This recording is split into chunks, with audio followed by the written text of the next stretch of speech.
Bangladesh Hong Kong match মানেই বাড়তি উন্মাদনা। সেটা যখন হয় এশিয়ান কাপ কোয়ালিফায়ারের ম্যাচ তাহলে তো কথাই নাই, এই উন্মাদনা আরো দ্বিগুণ বেড়ে যায়। এএফসির এশিয়ান কাপের বাছাইয়ে দেখা হচ্ছে বাংলাদেশ ও হংকং এর। নিঃসন্দেহে এটি দক্ষিণ এশিয়ার সবচেয়ে বড় ম্যাচ হতে যাচ্ছে। এই ম্যাচকে ঘিরে দর্শকদের মধ্যে রয়েছে তুমুল উত্তেজনা। এই দুই দলের সাথে সি গ্রুপে আছে সিঙ্গাপুর ও ভারত। নিয়ম অনুযায়ী চারটি দলের মধ্যে শুধুমাত্র গ্রুপ চ্যাম্পিয়নরা পরবর্তী রাউন্ড অর্থাৎ এশিয়ান কাপের মূল পর্বে জায়গা করে নেবে। এই জায়গা থেকে বলাই যায় যে বাংলাদেশ এখন বেশ সুবিধাজনক অবস্থানে নেই। বর্তমানে বাংলাদেশ রয়েছে সি গ্রুপের 3 নম্বরে। যেভাবে হোক 1 নম্বরে যেতে হবে বাংলাদেশকে, না হলে আর টুর্নামেন্টে কোয়ালিফাই করতে পারবে না লাল সবুজ দল।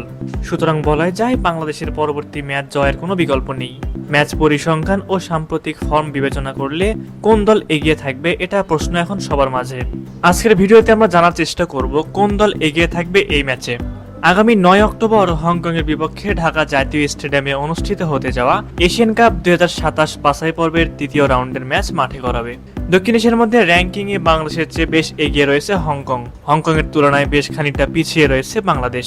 বাংলাদেশের বর্তমান র্যাঙ্কিং 183 ও হংকং এর র্যাঙ্কিং 153। র্যাঙ্কিং হিসাবে হয়তো আপনি অলরেডি বিবেচনা করে ফেলেছেন যে হংকং এর কাছে পাত্তাই পাবে না বাংলাদেশ। যদি আপনি চিন্তা করেন তাহলে বলবো আপনি ভুলের সাগরে হাবুডুবু খাচ্ছেন। সবশেষ ম্যাচের দিকে আপনি তাকালে বুঝতে পারবেন বাংলাদেশ ফুটবল দল কতটা উন্নতি করছে। যদিও বাংলাদেশ সেই ম্যাচে হেরেছিল, তবে ওই ম্যাচটিতে লড়াই করেছিল বাংলাদেশ।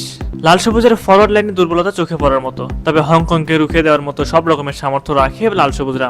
এখন তো আরো বাংলাদেশ দলে যোগ দিয়েছেন হামজা চৌধুরী ও সামিত সোম।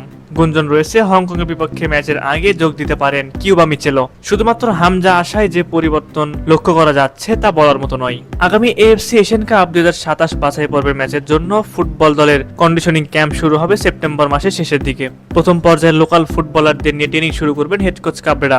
পরবর্তীতে দলের সাথে যোগ দিবেন হামজা, সমিত ও কিউবা মিচেলরা। ক্যাম্পে হামজারা যত তাড়াতাড়ি যোগ দিবেন ততই ভালো হবে দলের জন্য। প্রিয় দর্শক, এশিয়ান কাপ বাছাইয়ের বাংলাদেশ বনাম হংকং ম্যাচে কোন দল এগিয়ে থাকবে অবশ্যই সেই বিষয়ে আপনাদের মতামত আমাদের কমেন্ট করে জানাবেন।